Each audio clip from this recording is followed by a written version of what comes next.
evening, and welcome to Paranormal Files Into the Darkness tonight. Our guest is Vivien Powell, Spooky Viv, live from the UK. So I want to thank her because it's a 5-hour difference, so it's midnight. So again, if this is a live show, questions, put them in if you're commenting, put them in capitals. If you have a question for her or for us, we'll try to get to them. I'm going to respect the time to try to keep this to an hour for her. And with that being said, Vivien, welcome. Thank you. Hello. Thank you. Thank you for having me on. Oh, thanks for coming on. So I know we were pre-chatting before. It's been a while, last July when I first met you over in the UK. So what have you been up to? Investigations, just everything in general. Oh, God, I've been investigating. I've been writing a book of short ghost stories. They're based on true events and things that have happened around me throughout the years. So it's been a busy time. And then I've got a cryptid conference coming up. I'm speaking as a guest speaker to talk about all my paranormal investigations and what's been happening and when and why and how. And yeah, it's been a mad time, to be quite honest. Nice. So I have to ask, what got you into the paranormal? Like, what is there like a certain age? Well, I used to see spirit as a child, and my earliest childhood memory is one of seeing a man coming into my house using a key while I was playing in the hall with my cars and my trucks. And he used a key, came in, and he was a stranger using a key to come into my house, and then just walking straight at me, through me, and out through the back of the house. And I used to see a lot of strange things growing up, and I suppose living a life of fear, because it was frightening. I don't care what anyone says. When you're a child and you're experiencing things like that, you can see them, hear them, feel them, talk to them. It is frightening. And as I grew older, it increased. It never stopped. And I suppose, if you like, I was forced to go down the pathway of mediumship. Okay. So I ended up going to a church for help, really. And they said to me, you've got two choices. You can use it or you'll lose it. Choose. And I went, well, I don't even know what that means. So they said, I'll make that choice for you. You'll use it. And through them, I joined a circle, a development circle, private one. Mm-hmm. And it took me 9 months from walking into that development circle as a novice, if you like, mm-hmm. to actually going on stage and on platform and giving demonstration of mediumship. I suppose you would call it like a gallery reading, within a church. Mm-hmm. And I was doing that. It took me 9 months, but I come across a lot of, it sounds weird, but jealousy, because I was so quick at doing it. Yeah. So there were people that were sitting in that circle that had been there for years and years and years, and still hadn't got to the level, if you like, that I was when I first walked in. So you got a little bit of, it became political. Oh, no. I mean, my style of mediumship is not like what you see on TV and, these so-called medium celebrities doing it. I tend to bring in fun, and because I'm younger as well, they didn't expect me to be able to do what I could do. But through all of the churches and everything that I'd served, if you like, people were coming to me. Well, this one lady came to me and said to me, I need your help. I said, what do you mean you need my help? She said, I have a 9-year-old boy at home and we are terrified in our house. This is what's been happening. I need your help. And I was more intrigued than anything else. I mean, the fact that it was a 9-year-old boy, it was like, of course, I'm not going to turn my back on you.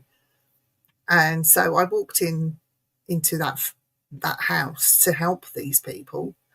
and to physically seeing being coats being thrown off the coat hook onto the floor, and hearing voices through speakers that weren't even plugged into the wall, and all around this little boy.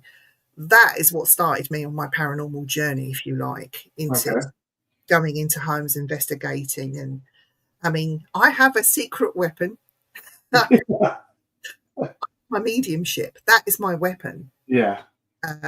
So I'm lucky in that respect. But I use gadgets and gizmos, and I try and get proof, because a medium can tell you anything all day long. Hmm. Not really that much physical proof that comes with that. Yeah, especially if it's vague or just in general. I know somebody with a G name, or an M name. Like, okay, Mary, Mike. Yeah. Everybody has a Mary or a Mike or something. But then, by having this extrasensory power, as I call it, my spidey senses, I can use that, and I have used that, and I've actually been able to take photographs. I've got photographic evidence. I've been not just on my own, but I've been with my team and with people, Mhm. and they tend to sort of follow me around. Just right, we're in this room. Take a shitload of photos. Something's going to happen. One of you is going to get something on a camera, Yeah. and there it is. They feel stuff now, for doing all the paranormal investigations. Some of it rubs off, and you get that kind of. They tell me they get that feeling. Oh, I know someone's standing behind me. Well, turn around and take a picture then. I, but through doing this, I mean, I had a guy on my team who is a prison officer, and he's as a psychic as a brick, and he questions everything. And that's a load of rubbish. He was with me at the Tower of London, and he decided to stick with me. I don't know. He was a bit of a pain, to be honest, but he stuck with me, and wherever I was, he was there. And I took a series of photographs on a walkway. He decided to take photographs on the walkway. And I said, I'm getting a really strange feeling. He's saying, well, what does that mean? I said, just take more photos. So we both stood there, took photos from different angles. Hmm. And at the Tower of London, which is a very iconic place in England, we got a full apparition standing on this walkway. I got it from one angle and he got it from the other. Oh, We that's both got it. But he was like, I said, look, you need to look through these pictures now. And he's going, what? I said, just go back and look through them, which we did together. nice. And he couldn't believe it. The Yeoman warder just, he was blown away, because they had all the full reports. This had been reported for a long, long time, that this walkway was haunted by a certain person. But it was the first time we actually ever got it photographed. Oh, nice. Now, was this a night investigation or was it That during was a night investigation at the Tower of London, and they don't allow paranormal groups to go in, but we went in. Oh, that would be wow. That's awesome. And what Because a unique experience. That's but I mean, that place is just a paranormal investigator's dream, because it has so many hauntings there, even of animals. We've photographed animals that shouldn't be there, because it was kept as, there was a zoo there at one point, and wow. people don't know that. They all think about queens and kings getting their heads chopped off. Oh yeah, take them to the tower. It's not just all about that. Wow. And there, and I'm quite proud of this, I got an A-class EVP of a very famous man here in England. I was calling out for him. I was being facetious, thinking, Mhm. out of anyone, if I'd want somebody to talk to me, it would be him. And I was calling out to him, and I was calling him by his name rather than the name everybody knows and loves. And I said, Guido, are you there? If you're there, just tell me that you're there, and I'll accept that, and I'll leave you alone. And the response I got was, they're hurting my hands. Now, Guido is known as Guy Fawkes. Okay. And they did torture him so badly to get him to admit about the gunpowder plot and blowing up Houses of Parliament here in England. They tortured him so badly, and it's not widely reported what they did to his hands. They literally smashed them to pieces, that Oh, he could wow. not sign his declaration or his confession. He couldn't sign it. He couldn't even hold a pen. And he was making reference to his hands. And when I played this to some of the people that work there, they were blown away. So Wow. we think it's him. Yeah. We don't know, but Oh, that's wild. And England being an older country than the United States, I mean, there's got to be a lot of stuff going on. why do you say that? That's not true. You don't You think? honestly, Yeah, I mean, I'm sure that's no, not, but no, I no, mean, no. You have I mean, okay, you might not have the buildings, but you yeah, have the land, yeah. you have the cave systems, you have what the First Nation, the indigenous people that were Mhm. there. You have so much, and people say, "Oh, you're lucky over there in the UK." Well, no, you're lucky too. You're just not looking for it. That's why you don't see it, don't get it. Oh, yeah, yeah. So, what is besides the tower? It sounds like that might be the answer, but what is your most memorable? And I ask people this, and sometimes they say they can't pick one, but what would Oh, be? I can pick one. Oh, really? Oh, seriously, yes. It was the most frightening experience I've ever had in my life. And I've had a few, I can tell you. Um, I went to a church with my co host, Dan. We went to this church. He wanted to go and look around a church. And I said, I know, I'll take you to this church. I've just heard about it. I think it's great. We'll go and have a look there. Okay, so we drove to this church. It's not too far away from me. And in this church is a waxworks figure of a woman called Sarah Hare. And Sarah Hare died through blood poisoning. She was spinning or doing something, pricked her finger, a bit like Sleeping Beauty. It got infected and she ended up dying. Now, there is a waxwork figure of her in her likeness before she died, and it's wearing her original clothing from the 18th century. It's wearing her clothes Oh, and one wow. of her wigs. And it's inside a church. It's really weird. It looks like a little cabinet until you open the door and you see her staring at you. It's like, whoa, it's just really weird. So we did a little bit of an investigation inside this church with one of the church wardens' permission, and had a great time in there. Didn't really get too much. Saw a lot of World War II graffiti that was put there. Had a really lovely time. And then when we came out of the church, it's a very, very quiet and peaceful place. I've got to tell you, it's surrounded by fields, farmers' fields. There's absolutely nothing there. In the graveyard, there's a graveyard with some prominent graves in there. Oh, okay. Basically, as as the sun began to set, I mean, we told the church warden, "Oh, lock the church. We're going to concentrate outside a little bit now and enjoy the experience. If you see the torches, you'll know it's us." And he said, "Yeah, that's fine."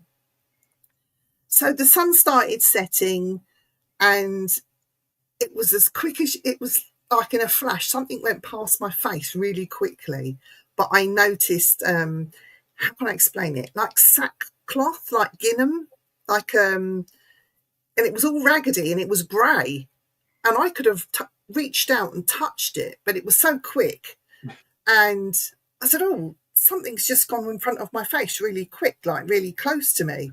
And my colleague was saying, "Oh, it's in your mind. The sun's going down. Your mind's playing tricks on you." And the sun did go down, and it happened again. But this time, where it was grey, it turned black. And I was Oh, seeing black, and it happened really fast again in front of my face. It's like, oh, it's happened again. Oh, it's just your mind playing tricks. Just sit down here and just calm. And you're in a graveyard. you're feeling a bit nerve. And I said, yeah, maybe. So I sat down, and then I saw it from a distance. And what I can only describe it is, like the Grim Reaper. Yeah. Yeah. But you don't see a face. It's just emptiness. It's black. Oh. It's like nothing there. But you've got the cloak, and the bottom's all raggedy, a bit like if you think about Harry Potter and you remember the Dementors. Yes. A bit like that. Okay. So I saw that right to the right hand side of me, and then as I looked forward, don't look at it. There was another one. There was 4 in total, 4 of them, and I started getting a bit worried because I didn't know what they were. Never seen anything like it in my life. And I was telling Dan, and Dan didn't believe me. And then about half an hour later, he saw 2 of them. He saw 2 of them, and he doesn't see anything. No. He doesn't feel, see, hear, nothing. He saw 2 of them. And he's calling them to come closer to. I'm going, leave them over there. Like, I don't know what they are. Just leave them. Because they look like that, we can't assume that they're going to be friendly.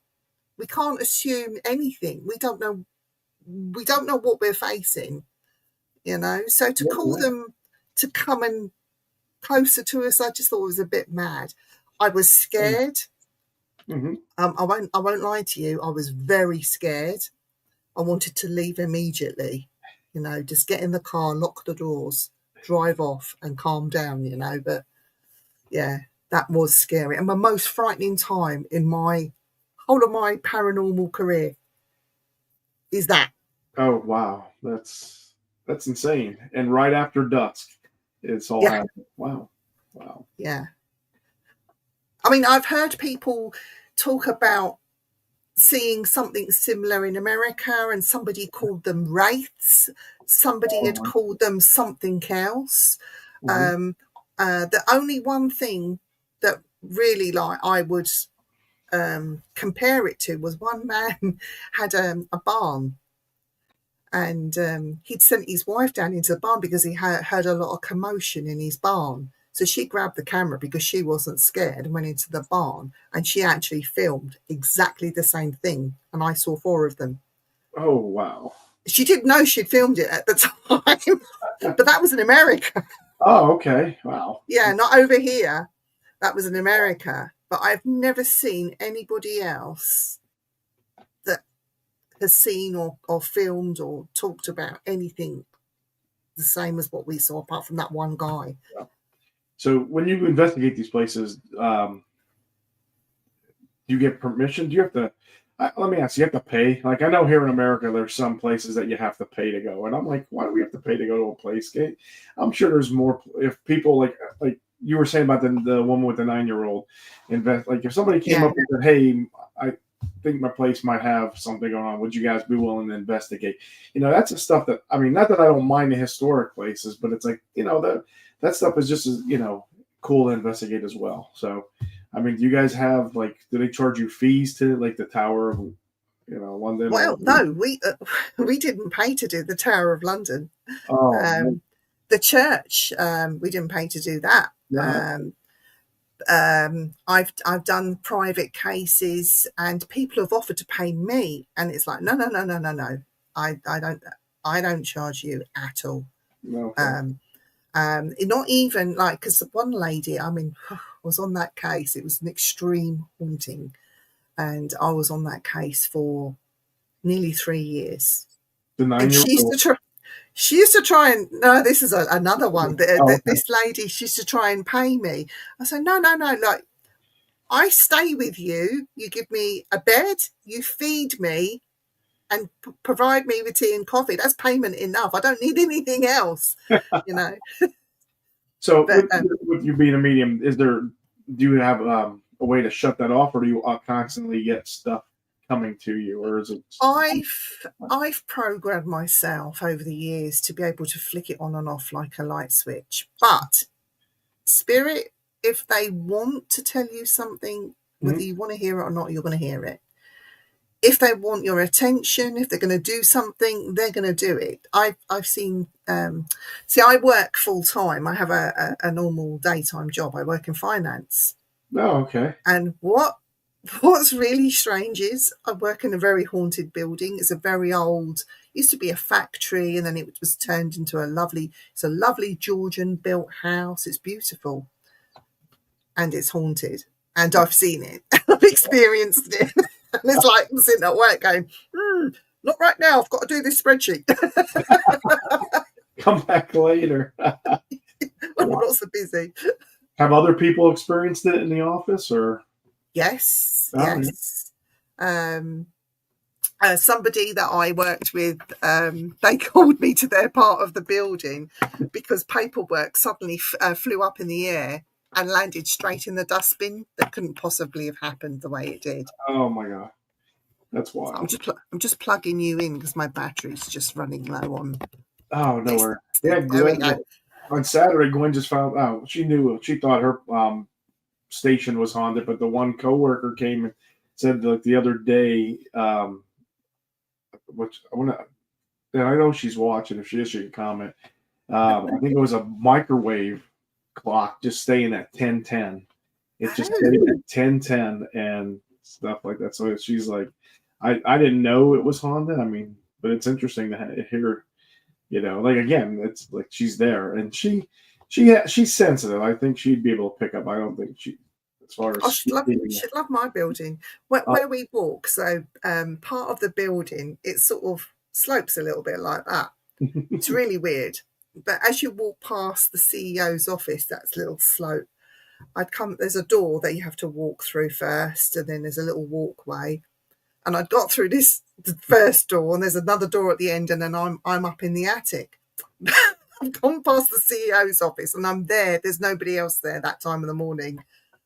And the footsteps it's like you're being rushed behind you. Somebody's rushing up behind you, and you can hear the footsteps. Mm-hmm. You turn around, there's nobody there. It's like, oh, hello. We've nicknamed him Pete. All right, Pete. Leave me alone now. Oh, that's wild. So, with the new year, what do you have anything coming up? Any exciting things planned for investigations? Well, I've done a bit of research for the Centre for Fortean Zoology, and Jonathan Downes we heard about this story of a pig man being sighted, and giving chase to a member of the public during broad daylight hours at Cannock Chase. So Jonathan sent me to this place in Cannock Chase to investigate this reported sighting of this pig man. And I think I've smashed the case. It's not a pig man at all. No. I was there like 2 months ago, and a cold January morning, afternoon. I went to this place, and I looked at my husband. I said, "Are you thinking what I'm thinking?" He said, "What are you thinking?" I said, "This place is a dogging site, and people are now putting masks on to hide their identity. And there must have been a couple there during daylight hours that were disturbed. And so one of them put the mask on and gave chase, and that's your pig man." So it's nothing paranormal there at all. So I'll tell you where it is. It's called Circle Ring. Okay. It used to be a castle fort there. It's only a small place, but it's a notorious site for people that do strange things with each other in cars. But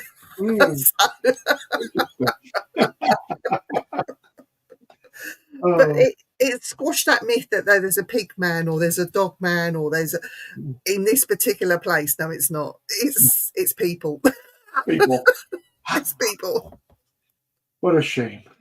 I know. But it's quite a lovely place to go and visit. It's got the history. It's a very ancient site. There was a castle there. You can still see the remnants. You can still see the moat, and it's a lovely place to go and visit. But yeah, there's not what the claims are saying. Yeah, Oh no. yeah. I enjoyed my time when we were over in June when we came to Daniel's event.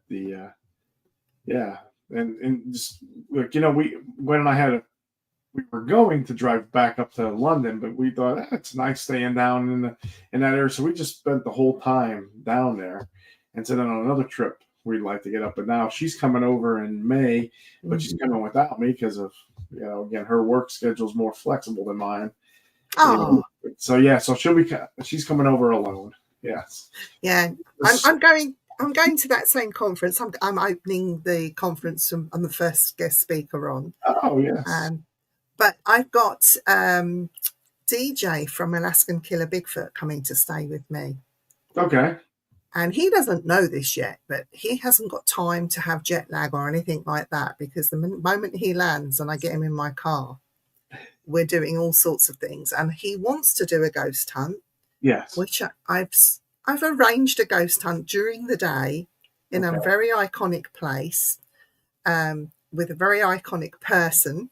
Okay. So it's there's only going to be me, DJ, and this person, and maybe a member of staff in the whole of the building. Okay. So that's going to be interesting because he's more cryptid side of things than the paranormal. And I'm going to take him on a Jack the Ripper walk around like East End of London. Oh really? Oh, that would be fun.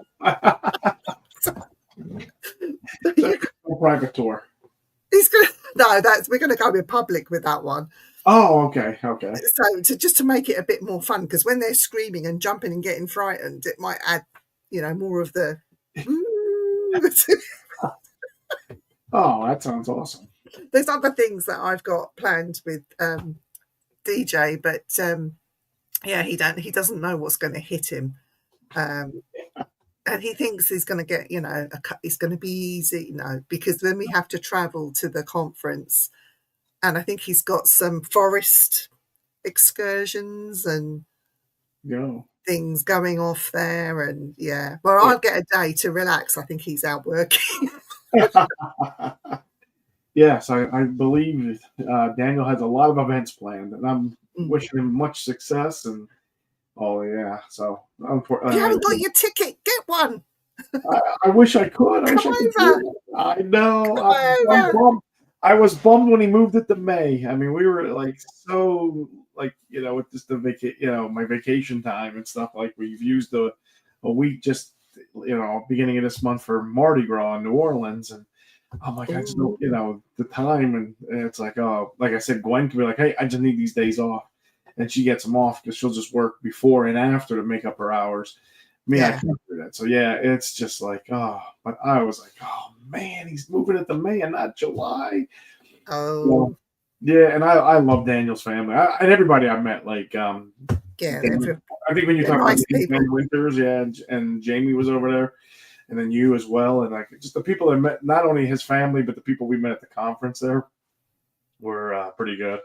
And so and it's a lovely area. I mean, it's just I think my one takeaway of the whole thing was, like America, it's almost like we make stuff disposable, And I remember going into the cafe, and I see these people, and they're in there, and they said it's every certain Saturday of the month they come with people that are retired that can fix things. So if you have a vacuum cleaner or something, a toaster, whatever, you can, stuff that needs to be hemmed, anything, mend it, so there's different people have different skills, and it's all free. It's like donations. And I was like, that is wild.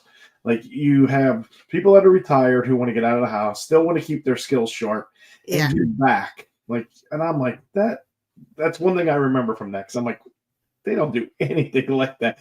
Like, who do you go to? Like, I mean, in America, it's like, okay, this breaks, trash it, go buy a new one. Yeah. Yeah. No, I mean, where I live up here, we have a big thing about lawnmowers. So all the old lawnmowers are being repaired and that sort of thing. And so you can still use the same lawnmower. There's even a lawnmower museum. Oh, really? Yeah. with all the, the push along lawnmower with the weight on the back to smooth Oh, and the the grass blade. down. Yeah. That was a Mother's Day gift I bought Gwen when we first started dating. She had this small yard, and she's like, "I need a lawnmower." I went and bought her one of those little push ones with the blades. And then she moved with me. I had like 2 acres. She's like, "You think I can use this to mow?" I'm like, "You'll be mowing for a week. By the time you get done, you'll mow it again." I'm like, "No, I have a riding mower for that." But yeah. You know what though? You spoke about this place being more haunted, and we got the history, and you haven't. Mhm. It's not true because, like here, we see stuff on the land quite a lot, and I'm sure you do as well. Where over in America, Mhm. I mean, we've got a phenomena known over here, and we call it lantern men. So over in the the boggy parts of where I am in Cambridgeshire, Mhm. that you see the lantern swinging, like a little man walking across with his lantern, Oh my god. and he's actually not there. He's like a spirit, a phantom with his lantern. And I'm sure, like, if you was to look over where you guys are, you would Mhm. find folklore or something from ancient times Oh yeah.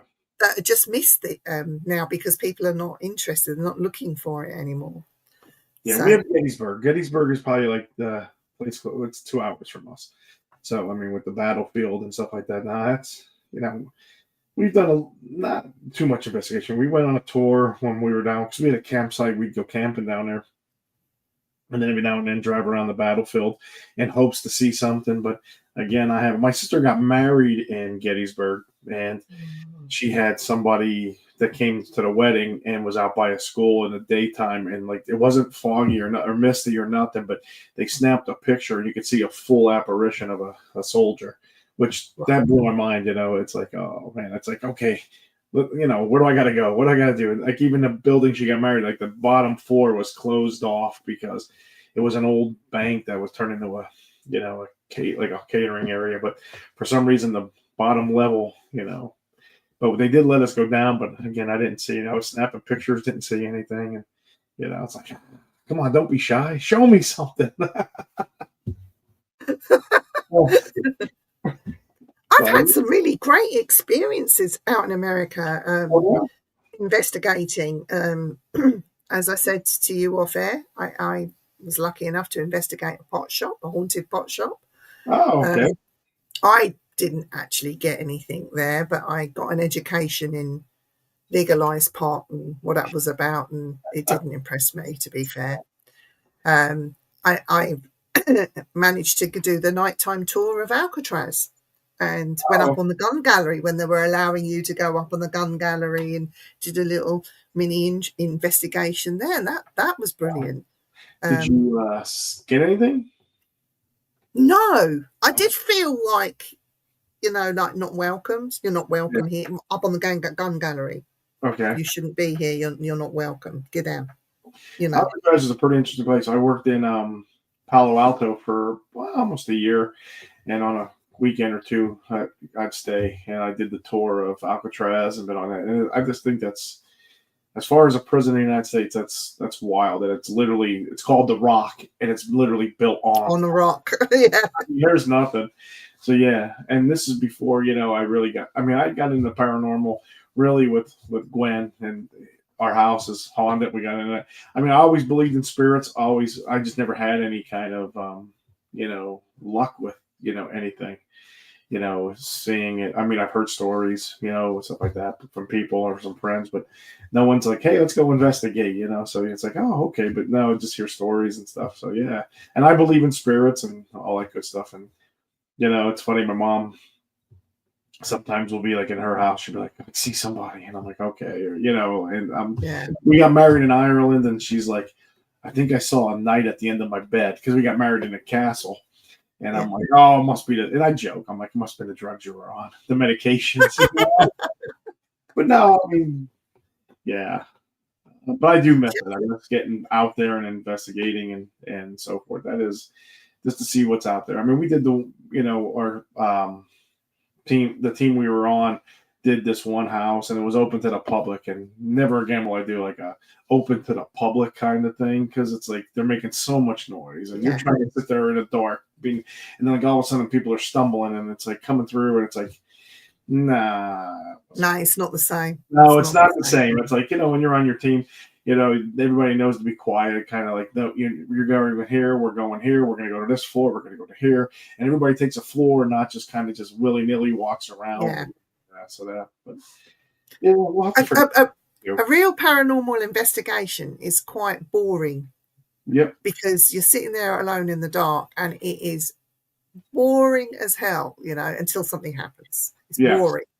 But when you're on a public event, it's so busy. It's more like a social. Yep.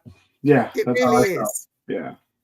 And then I know one of the things was two guys were doing something with a table, and they were all the tables moving, and I'm like, I don't know about that, because you could easily be kicking it was like a pedestal type of table, and it's like you could be. I didn't fall for it. I didn't know if that. I mean, that's just me being a little skeptic, because again, when somebody says this, or we did like investigate. I mean, we're not there, and even when we do investigate, people say like, what happened, or what's this, or what. We don't embellish. Even with the Bigfoot, with the investigation with Gwen, one thing we don't do is embellish. We don't make things up. We're not falsifying everything, because there's no room for that, because if you found out, you're done. And it's exactly. It's so if you didn't get anything, you didn't get anything. I mean, like you said, I mean, it's like, I'm not a hunter, but I can imagine somebody being out in the woods hunting, all day for a deer or whatever animal they're hunting, and not see one, even though like the day before, they were herds of them going by. Yeah. So, it's like, you didn't say like, I shot 3 deer. Oh, okay. Did you really shoot 3 deer? No, I didn't shoot a deer. But you don't make stories up. Yeah. Do you know? And some people don't realize this. You don't need to necessarily be part of a big team or go on all these events. Like, go and enjoy little tours of these historic places that you've got over there. Yeah. I was so lucky. I wanted to go on a tour of the Shanghai tunnels in Portland. In Portland, yes. So I went down in these Shanghai tunnels, and I'm in the back of the group with a friend who's naughty and giggly, and we're just silly, And so we went to the back of the tour group, because some very serious people, up there at the front listening to the tour guide. And we were hanging in the back taking photos and messing around. And we got to a part of the Shanghai tunnels there. And don't ask me why. Well, to this day, we don't know why. We just started giggling. It wasn't even funny, but the giggles got into like the point where you couldn't stop laughing, even though you wanted to be serious, and it was getting painful to her, and we were crying, and the tour guide at the back sort of kept us back. Mm-hmm. And he's going like, calm. I said, all I want to do is take pictures. And I'm like laughing, and I can't take a photo. And I was like, you take my camera. And so he gave us about a good 10 minutes away from everybody else because of the hysterical behaviour for no apparent reason.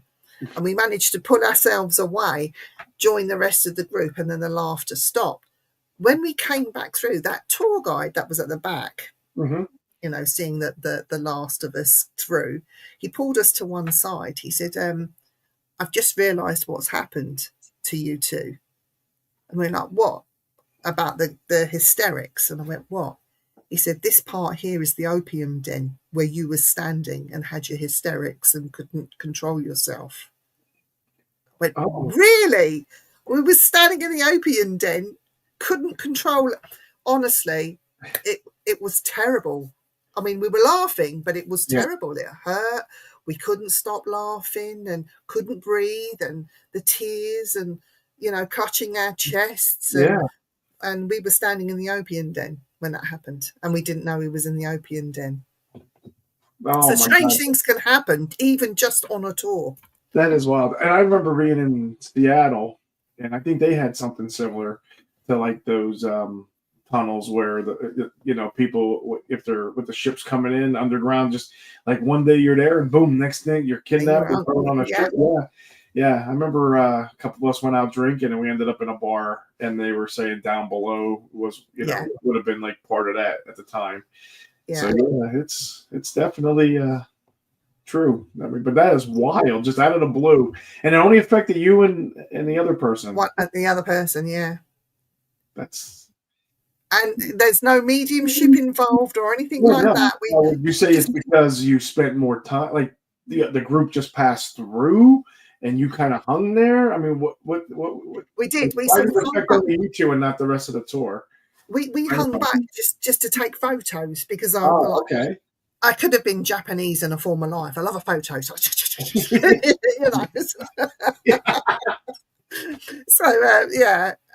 and because he hung back with my friend, hung back with me, and I looked at him after I took all these pictures and just started laughing, and he laughing, and then and the tour guide was standing off but to another side of it, watching us. And to make sure you didn't get lost, huh? Yeah. That is so wild. Wow. So you never know. Just being in part of a tour or going to visit a place, or you never know what you're going to experience or what's going to happen. Like the Bigfoot or the Dogman or some crazy creature or person or apparition or UFO. You just don't know. So I mean, you just got to keep your eyes up and be open-minded. I mean, I know people like, I don't believe in ghosts. I don't believe in this. And it's like, okay, I mean, I'm not trying to force things on you, like, but it's like, how can you explain something? Like, you can't explain things. Like, my parents stayed with us for several months, probably from like, my mom was in the hospital before Thanksgiving, in 20, I believe it was. And then my dad went in the hospital on Thanksgiving Day. He ended up having COVID. And then my mom came out. My dad came out the day before my birthday, and they were staying with us. And my mom was like, the one day, I think there was a woman at the end of my bed. And and then she's like, there was a man. And I tell the story often because it's my home. And she's like, and then a little boy came out of the closet and went down the hall. And I'm like, oh, okay. And we never told them there were spirits, but the team that we had, the one was a little psychic medium, and they were saying that there was 4 entities. There was a male, a female, there was a German figure, and there was something that just kept running up and down the hall, and she couldn't get a thing on it. But I remember my son being here and for the investigation, and when we were sitting in the kitchen, she's like, there's a woman standing right over your son's shoulder, just kind of like guarding him. Now, I did have somebody on my show last year that said behind me was my Nana. Now, I'm going to tell you this story. This is wild. No one would notice. So like from moving, getting married the first time, getting married to my son's mother and moving and everything like this. My Nana passed away in 93, so it's probably 32 years now. I thought I only had her watch. And I lost it. And it was just an old Citizen. Matter of fact, I'm still to this day, I'm sorry, she's not slapping me. I keep saying I want to take it to a jeweler and get it fixed. And years ago, I lost everything. Like I didn't have, I remember having a milk crate with like my yearbooks, my confirmation thing from when I was in grade school, all that. And one of the things was her watch. And my sister kept saying, you have her necklace. I'm like, I don't have her necklace. She's like, you have her watch and her necklace. I'm like, I never recall having her necklace. And then it really upset me more because now I have her, like this necklace she wore across like everywhere, like every picture you see her in, everything.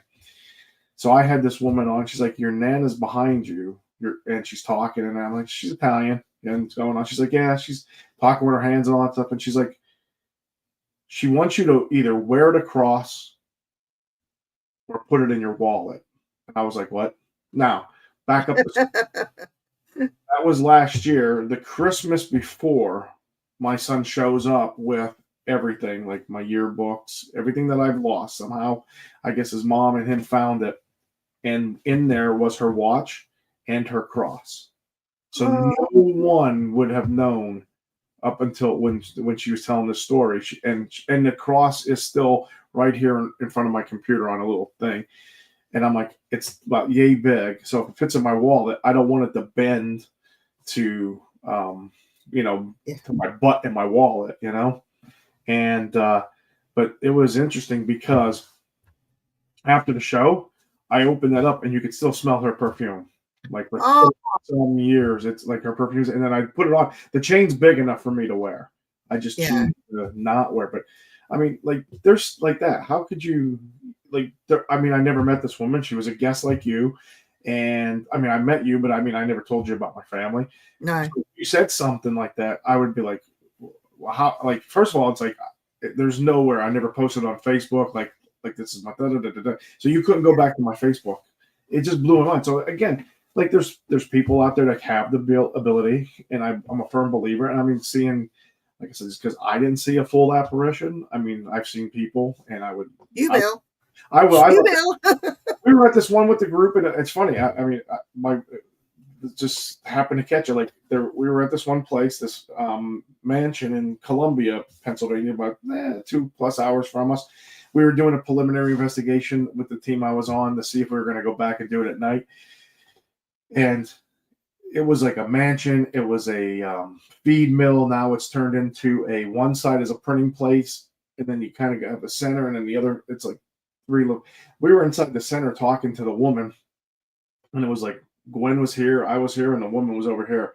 And just out of the corner of my eye, an orb came straight up between us. And I was like, did you see that? She's like, I didn't. But when she went back to check her pictures, you know how like iPhones and the Androids have that live photo? Yeah. She snapped a picture straight ahead, but it caught the picture. You caught the orb at the tail end. I was like, that's wild. And then it turns out the woman at this place was from the same town I grew up in, had the same last name, but I don't think we're related.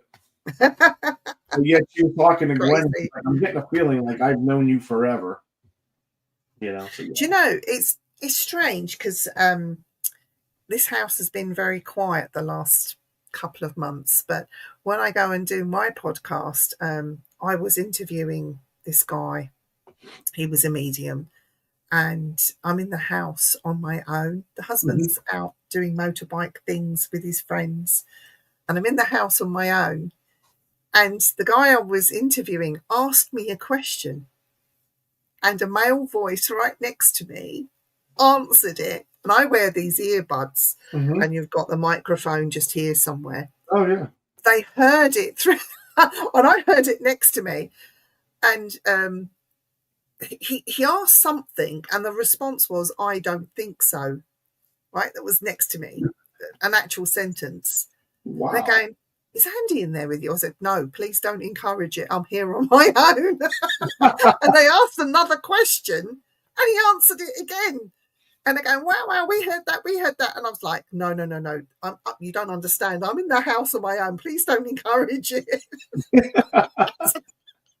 Do you know who it is or the entity in your home? Obviously, he wants to make a podcast. He wants to be your co-host, maybe. No, it's a really strange thing that happens here. I get things thrown at me. You hear somebody stomping up here like they're really angry, having a party in one of the rooms. And when you go up, there's nobody there. You hear stuff banging and crashing and like pictures falling off the wall onto the floor. But when you go out there to check it, there's nothing there. It's still where everything should be. Doors opening and closing on their own. It's crazy. And yet I've only ever seen this much of him. I have never seen his face. I've never seen the bottoms. He doesn't want to communicate with me. Okay. And all I know is he's associated with the railway.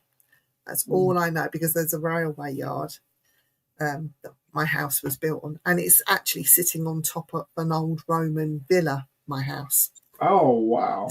I just keep saying, well, whatever it is, just don't encourage him. That is some, wow, that's some history there. But yeah, maybe he wants to be a co-host. Am I convinced? No, he's not allowed. I don't want him. Co-host would like to say a word tonight, or maybe a sentence. No, it's not happening. And because I have artifacts in my house as well, Okay. I wonder if anything has come in attached to those artifacts. Like I Okay. have old bones. Oh. I have some weird stuff in here that Yeah. I've just collected over the years or have been gifted to me.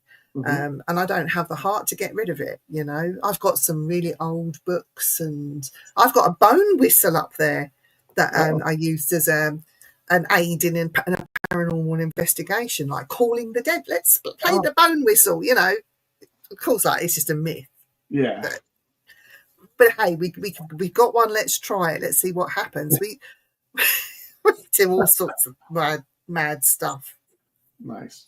But again, I think it's also to do with energy levels. If your energy mixes well with Yeah. certain people, I think that just ignites things. And I think it's the same with UFO hunters, cryptid hunters. It's all connected somehow. Yeah. Yeah. It really is connected.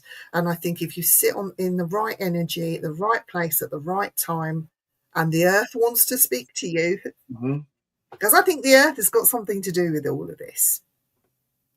Oh yeah. They I've say got a love is theory. I have a theory.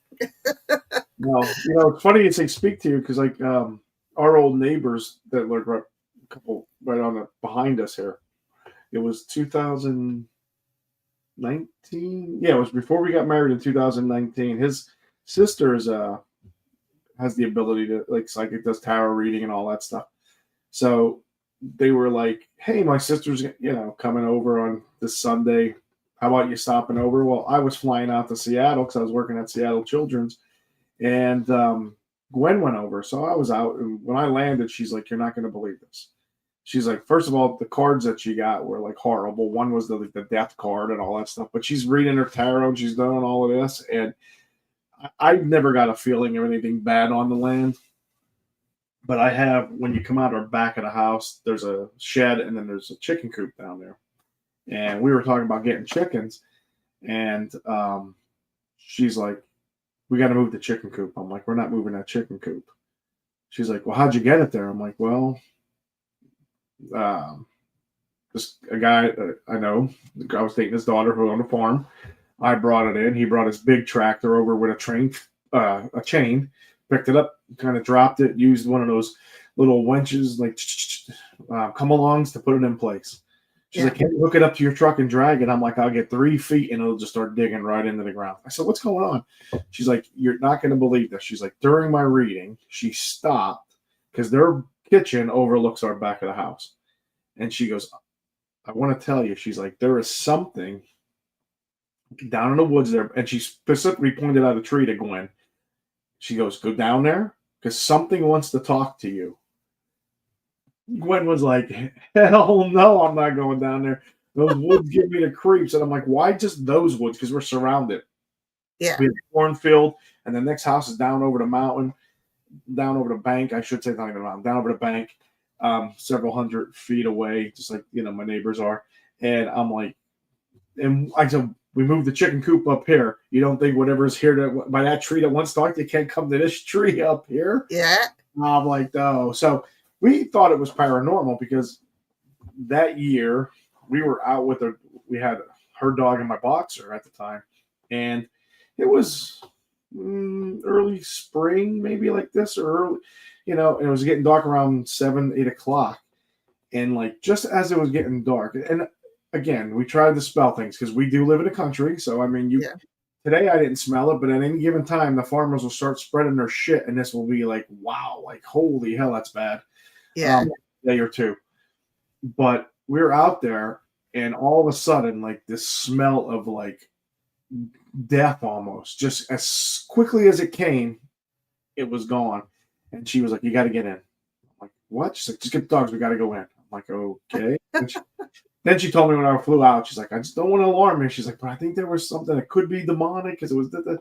And then we got in, she had her Bigfoot sighting, and I'm like, "What if, it's not paranormal? What if what wants to talk to you down by the tree is Bigfoot or like that, because she had the sighting and she had the feeling of being watched, something's watching her. And over the course of the last couple of years since this, we had friends, and like they were sleeping out in their yard, and her friend was like woke up like 6 in the morning, and Gwen was still sleeping. But when Gwen got up, she's like, "Hey, do you talk to your chickens?" And she's like, "Yeah." And she's like, "What do you say?" I'm like, "I normally say, 'Hey, ladies,' or 'Good morning, ladies.'" And she's like, "I heard your voice inside the chicken like run and that because since Mimic.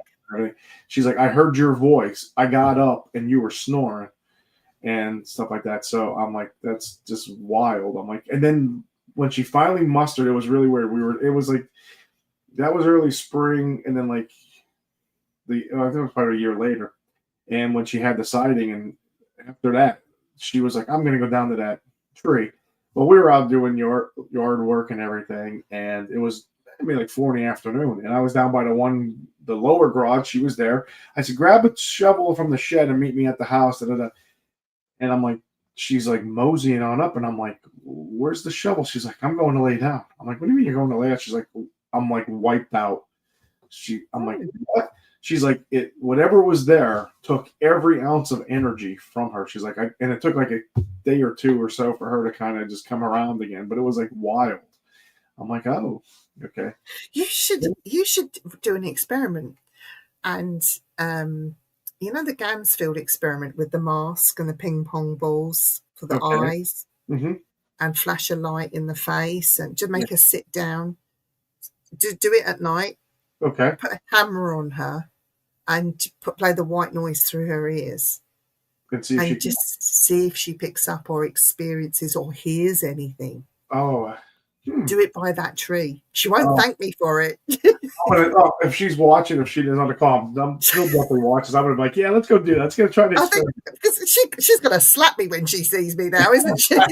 No, she won't. Because since then, with that, we mounted. Now we haven't had them running for a while because there was like thousands of pictures, but she did go through the pictures because we did mount two trail cams down there, and lo and behold, we did. It's the wildest thing. It was Christmas Eve of 20. I want to say 23, maybe not last year, 23 or 22 or 23.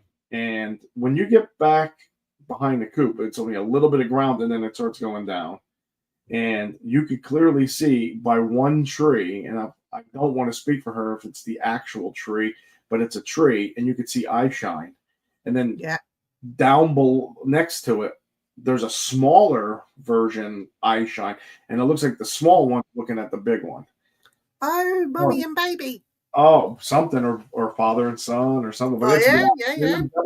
But we do have a lot of stuff going. It's been quiet for a while. I mean, the only thing we find odd is owls. Like now, it hasn't happened for a couple days, but last week during the day, you could hear owls, and owls are usually nocturnal. So it's like Yeah. it's kind of weird that we hear an owl for a while outside. So we don't know. But again, I'm not saying it's Bigfoot mimicking an owl, but they do mimic. They can mimic people. They can mimic animals as well as humans. But we have stuff we can't explain. We have broken branches that are off a tree out here off the side of the house. That one year we had like a little dusting of snow. Let the dogs out. They went around the back of the house, and I went this way to meet them. And it was a tree branch about that thick, maybe about that thick, underneath this tree that broke off. And instead of like breaking, it was a complete break. And instead of just being parallel with this way with the tree, it was parallel with the house. And I'm like, no way. And I'm like, the tree already leans like this because the way it grew when I planted it. So like a heavy snow, if it's not planted in the ground, eventually it could just be laid down. So there's no reason why a thick branch underneath would break off because there wasn't snow. And then like we had a contractor come in and do like all landscaping with the rocks and stuff. And that same tree had a small branch that was woven into it. And just Christmas before last, 24, maybe 23 or 24. No, maybe this year, 24. Had a branch broke off because she was putting out an inflatable, and she noticed a branch was broke off and laid back in the tree. Just stuff like that. And then we had she saw red eye shine and freaked her out. I mean, like I was on, I think, a fire call at night, and she was in bed, and Like she got the gun. She went running out because like the first thing she noticed was this, and she's looking around again, trying to dispel, seeing if there's anything in our bedroom, shining red lights, dots back, making Yeah. sure the neighbors out the front of the house don't have anything that would shine just two. And it wasn't a lot of lights. It was just two red. And the picture. You need to put her. Do it when you're around though. Just Yeah. put her in a little camping chair by that tree, Yeah. and do the Gansfield experiment. Play the white noise through her ears.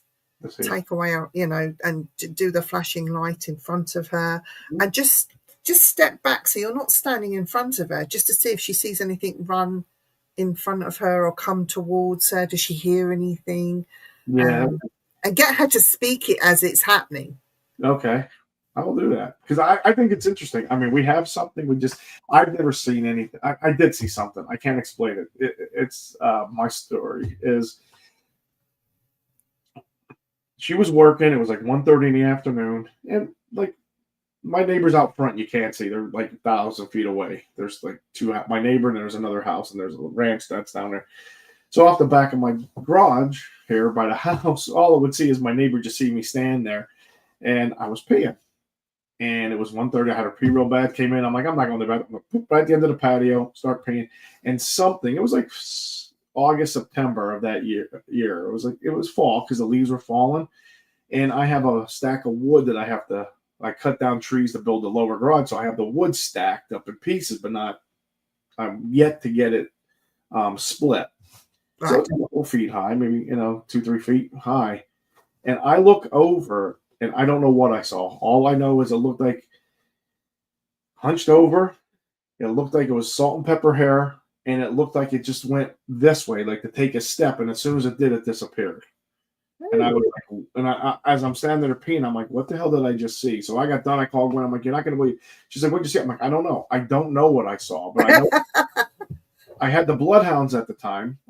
We have the bloodhounds. I let them out, and it was the weirdest thing. They beelined it straight to the woods there, and they were running up and down in that area. The thing is, they were about 80 pounds at the time, and you could clearly hear their footsteps on the leaves. This made no sound. It almost looked like it wanted to take a step, and then it just vanished. Yeah. It was wild. I don't know what it is. But yeah. Shall I share some pictures?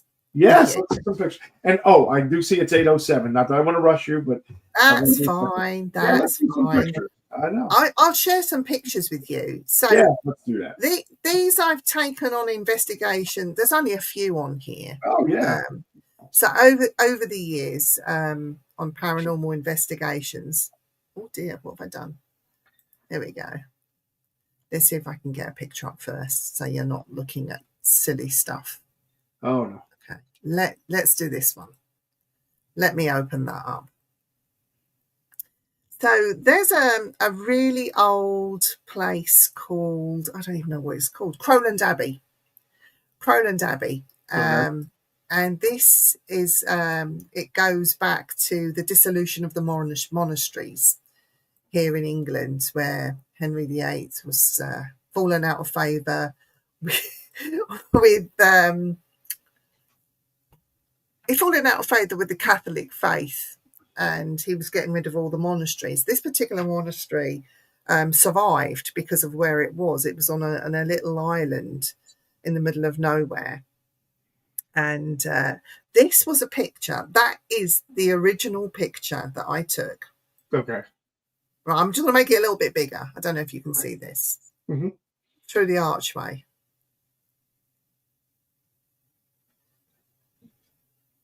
You see that?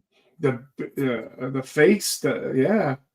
Well, no? let me show you the next picture. If I come out of here, how do I do this? I'm not technical. It almost looks like the Incredible Hulk that we had on a TV series in the 80s.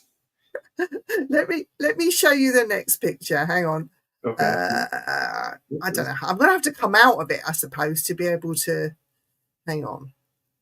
I'll show you the next picture, because the next picture, I think, gives it away a little bit. Hang on.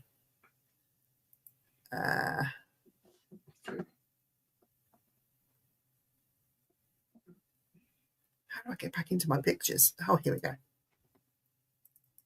So the next picture, again, is taken at the same time, and I'm a little bit closer. So I got very brave. I was a little bit closer.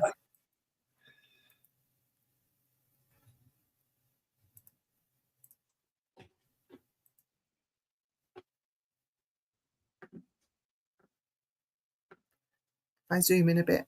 Oh, it's light. It's just here. It's just here. There's somebody standing behind that gravestone. And apparently this place is haunted by somebody called St. Guthlic. I can't pronounce this name right. And it is the patron saint of that place. Oh. I'm going to show you another one. I'm going to show you. This is even better still, and I think I showed it to you at the before we actually went on air. This one is a bit wild, so hang on. Share screen. All right. I'm not very technical here, so no, you're doing fine. Once it comes up, it says add. When you share your screen, it says add. Yep, here it is. Add the stage. There we go. So this one is in an English pub, and a door used to open and close on its own after hours. And I happened to be in the right spot at the right time. The door opened and closed, and I took a photograph of a full apparition. Now I'm going to show you another picture, which is this sort of chopped down, but you'll see a lot of camera flare with the lights because I was in motion when I actually took the photograph. This made all the newspapers, and yeah, they were very excited about this particular picture. But if I show you the next picture, which is this same photo, only it's chopped down a bit, so you can see it a little bit clearer. See if I can get it up. As you're opening that, Dave Lester from Virginia Cryptid and Paranormal said, "Did you see it as you took the pictures or after?" I guess he's referring to the one at the church, at the grave. At the church. I saw it and I took photos and I was talking to it as I was moving closer. Anybody that would have seen me there would have thought I was a right weirdo, to be honest. That's awesome. And I was on my own. And communicate with you then. But I think because I was on my own, okay. I tend to try and talk my way out of a situation. Okay, so this one you will see a little bit more clearer. So it's that same photo, but it's just at the end of the bar. And if you look closely, you can see this man has a bicorn hat on with a feather. You can make out his face, or where his face would be. Mm-hmm. He has like a very dark navy long coat on. So he looks quite naval. Can you see this? Are you seeing what I'm seeing? Yep. You can see the hand pumps there and the lines where I'm just not good at taking photographs. It's just rubbish. But he actually stood at the end of the bar like he was expecting somebody to give him a drink. And this was taken in a place where back in the day, it was a very busy naval port, and the guy that helped with the abolition of slavery was also close by. It was around about this time. So here in the UK, we're talking about the abolition of slavery. So this is quite amazing because he was aware of us, and he did something quite physical by opening the door to come in. Yeah. So this picture and when it actually happened, because other members of the team, they witnessed the door opening and closing, and that freaked them out enough that they didn't want to do anymore. It was like, well, come on, this is what you come for, really. Exactly. Yeah. I mean, come on, you got to open the door, the door opening and closing. You got the full apparition. I mean, come on, that would be wild. I'd be like, let's see some more. Bring a friend. But you know what? They all go on about like all these big fangle camera equipment. I've got to have the must have this and the must have that. And it was a made at home digital camera, and it was a second-hand camera. I couldn't even see the screen because it was all smashed. I just took pictures blindly and then put them in my my laptop to see what I got after the investigation. You know, it was one of those. Oh, okay. And I managed to get this sort of stuff. Oh, that's awesome. I've noticed if I use ultraviolet light, UV, I get nothing. Okay. If I use infrared, I get loads. So that's something as well, I think. Does the UV light, is it frightening them off? It's sending them away? What is that? That is interesting. That's funny. Dave says, just like on TV, see or hear something, they turn and run. Oh, yeah. I know. It's like, I'd be useless for TV. Because when I get scared, I just stand there and laugh. Oh, really? I'm laughing. No, it's quite funny. That is. But those pictures. I have got loads and loads of pictures, but I'm afraid they're on this thing. Oh, nice. Yeah, they're just not plugged in. I should have been more prepared. No, that's fine. I would love to have you back. I mean, definitely when DJ comes, I want to hear where you're going and how it went after, So yeah, and then you could have your hard drive ready to go. Never ever been on a ghost hunt before. Oh. And the place we're going to is really creepy. Oh, really? Oh, man. That's wild. I just think also the Jack the Ripper tour sounds fun, just because that's history and all that good stuff. So yeah, that's wild. Well, I said to him, because he's never been to London before, never been to the UK before.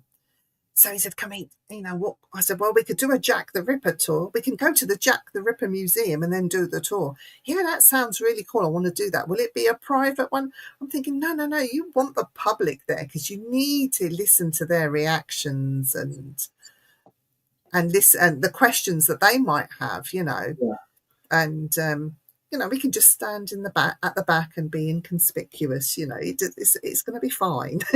I go through a corridor or an alleyway that used to be opium, and you guys will be laughing like an opium den. Well, there is a gin palace that it's the last surviving gin palace that we have in London. Okay. And there are some bullet holes still in the wall where there was some gunfight in the Victorian era sometime. But I don't know if we'll have time to go in there for a gin.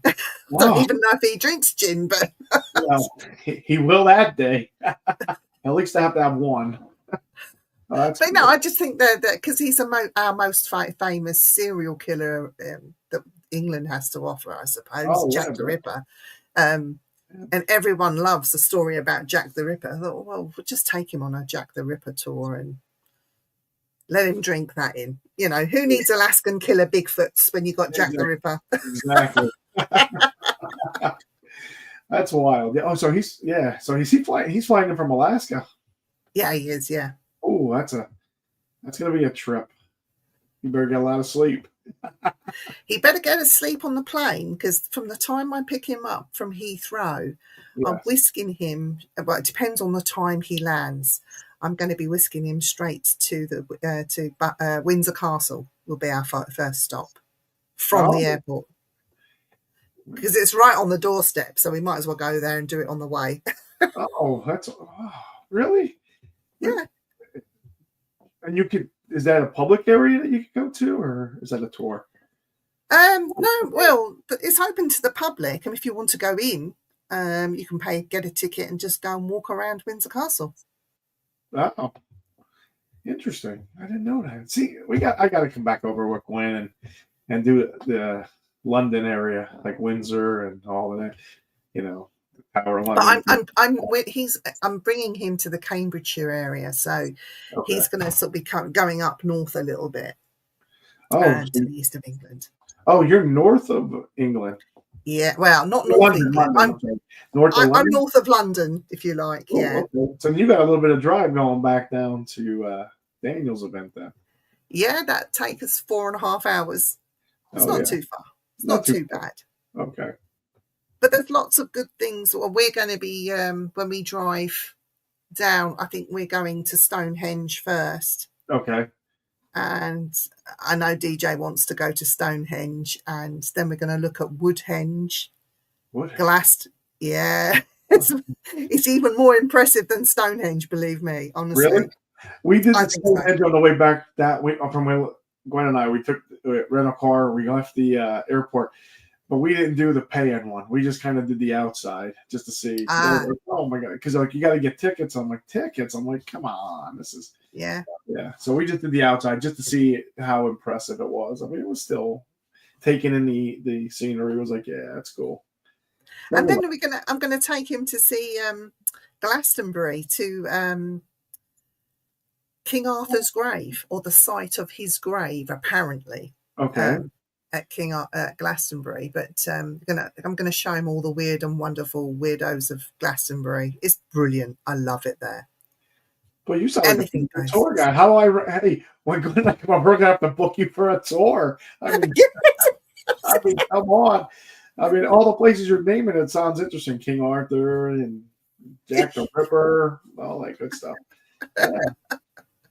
I mean, I'm not working for Daniel, It's just like a friend's coming over. I'm going to show him the sites, and then we'll end up at the conference. And we're going to have a mad time. Paranormal tour guide. So you're going to have your finance job, your paranormal investigating, and then your next job is going to be tour guide. I tell you what, Michael, we can do a tour guide business. Like, we get them in from America, you bring them over, and we'll hire a bus and we'll just take them on the road. There you go. That's right. Mike and Vivien's tour, World UK tour. Just like the one that the family does the Italy tours by Peru or whatever it is. We could do like they do an English American exchange. Like, we can get some English guys over to Pennsylvania and vice versa. That's right. We'll take them to Gettysburg and some other locations. There's definitely some locate. I mean, take them to the woods on your farm, on your property. On the house. Yep. Yeah. See, if they see Bigfoot or get something thrown at them, because I mean, that was one thing. I was like, I was having pool problems, and like 9 o'clock, just as it was getting dark, something came like throwing at me, and I'm like, okay, I'm out of here. Can't you leave them some gifts, like food? Leave gifts out. Some people said that, but we decided not to gift anything to them. I mean, the one time we gifted them like a golf ball, and it still stayed there and stuff like that. But it was really weird. We had a friend over, and for a weekend, and it's strange. They went into the cornfield behind the house, and just a little bit down in the cornfield off to the left, there was what looked to be like stuff, like something was bedded down, but it was really weird. There was like 5 golf balls in that area. Now, I do know there's a golf course about 2 miles from my house. I also know that the neighbor at the end of my driveway to the right used to drive golf balls onto my property, because I'd be mowing and I'd be like, son of a bitch, pick up your golf balls or drive them or make sure they go into the woods.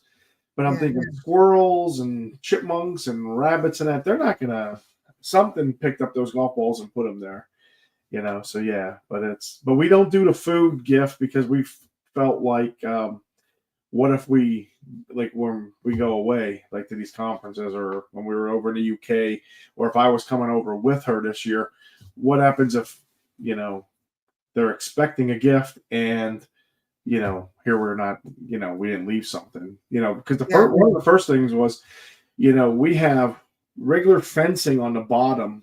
So we ended up putting just 4 2x4s in the ground, and then we end up framing it and doing it for like up above. So we have old metal, like a roof, like on top. We have regular fencing on the bottom, and we have chicken wire on the top.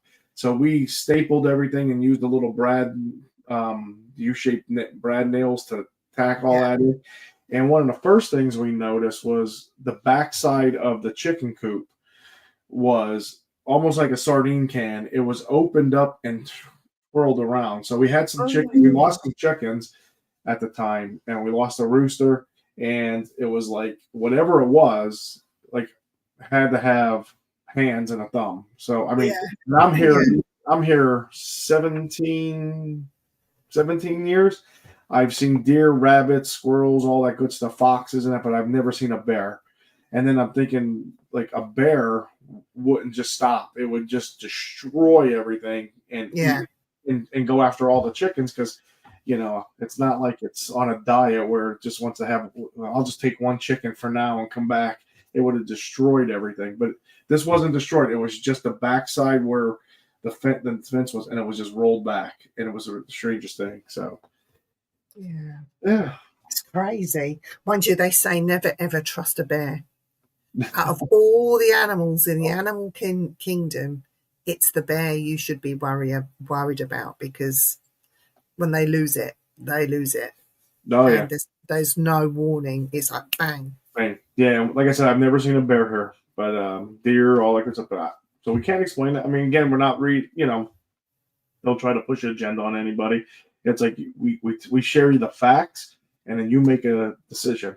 If there's something that could possibly do it, I mean, we have no proof because we didn't have cameras up at the time. So yeah. But, wow, it's a crazy world we live in, I know, isn't it? It is wild. And right here, it's like, and then so regardless of the entities in the house or whatever outside, I mean, it's not malicious. We definitely don't feel threatened by any of them. So I mean, it's just, I think whatever's outside, if it is a Bigfoot or two, or it's definitely watching. It's Gwen that it's after. Watches him, because things happen. Like I said, when she's like, we'll be out, she'll rock. Like, we had a friend over, I said, with the thing, we're out by the fire, and it was clearly a big rock that just went like thump. And rocks don't fall out of the tree, but you could clearly hear like it landed and we don't have like lush grass. Ours is just weeds, a little bit of grass, and a whole lot of shale. So that's the one. So I'd be shouting back like, next time you throw one, can you make sure it's got a few gold ingots in it for me? I know. Throw some gold, Yeah, throw a piece of gold over. Or if you are interdimensional, bring something rare, like a meteorite. Big diamond. But it was at the time we had the first, we had the patio extended, and the contractor that we hired to do the boulder work, it was right before, it was in August, and where were we going? I think it was, was that? We were going somewhere for a Bigfoot festival. And I was like, maybe we get back, they'll just be mysteriously laid in place, because you needed a big bulldozer, like a excavator with the claw, like the arm and everything, to put them in place. I'm like, well, maybe he'll just pick them up and just put them in place for us. We came back, they were still in the middle of the yard, just dumped. I mean, You never know. You never know. He might throw something really valuable to you one day. It would be nice. Just put it out there to him. Exactly. Just something we can make money, so we can quit our jobs and just investigate full time. We don't want to, Oh, that would be good, wouldn't it? It would. Like Gwen said, she doesn't want to be famous. She just wants to be able to make a living off of research, out in the woods and stuff like that. Which is, at this point, it's like, I hear you. Let's just cover my bills. Yeah. I don't have to work, but yeah. So, well, we are at 8:30. It's 1:30 your time. I'm going to be respectful. I would love to have you come back if you have back. I mean, the conversation was great. I hope everybody who's watching enjoyed what you heard. Watch it again, share, tell your friends. This is YouTube. Go ahead and like and subscribe so you're aware of the next show, which is, again, I changed it up. It's the second and the fourth Monday of the month.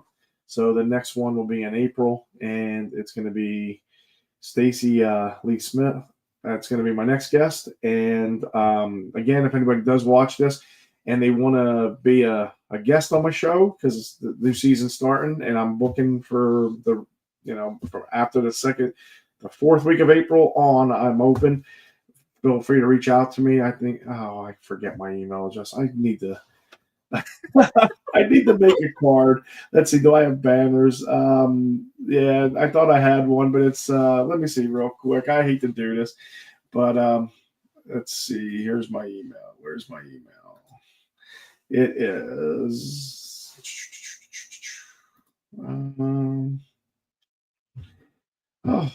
it's at gmail.com, but I think it's CARCM.MPurcell, or is it MPurcell dot? Let's see. This is horrible. Let's see. Or they can find you on Facebook.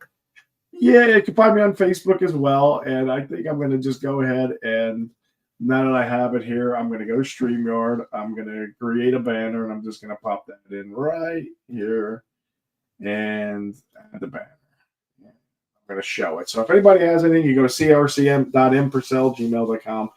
If you want to be a guest or know anybody who would love to share their experience, if you're coming up, promote anything, if you're at festivals, you're writing a book, you're doing any investigations, always looking to hear some good story and see some good photos. Thank you, Vivien. It was. That's just the tip. I've got video footage that next time I come on, I'll get the video footage of a telephone call that I made to the dead. What? Seriously, yeah. You better come back. And I don't know. I might not wait till next season. I may have you come back later this season so I can see that and hear about your Jack the Ripper and everything with DJ, and just to see his experience, because you said he's not into paranormal. So it's going to be interesting, especially the places. Yeah. Again, everybody, thank you for watching. Everybody have a great night. I'm going to go ahead and take us out. And and again, thank you. And I'll let Gwen know what we're going to do, and she'll see you in 2 more months. And she'll slap me, yeah. But maybe before then, we'll have to have her out in the woods doing that. That way she can report to you. Yeah, that'd be good. So, all right, here we go. This has been a CARC Universal production.